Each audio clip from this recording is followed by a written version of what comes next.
హేతువు చేత ప్రజల కొరకేలాగో అలాగే తన కొరకును పాపముల నిమిత్తము అర్పణము చేయవలసిన వాడై ఉన్నాడు.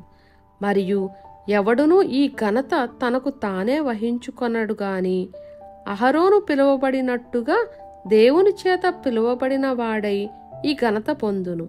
అటువలే క్రీస్తు కూడా ప్రధాన యాజకుడగుటకు తన్ను తానే మహిమపరుచుకొనలేదు గాని, నీవు నా కుమారుడవు, నేను నేడు నిన్ను కనియున్నాను అని ఆయనతో చెప్పిన వాడే ఆయనను మహిమపరిచెను.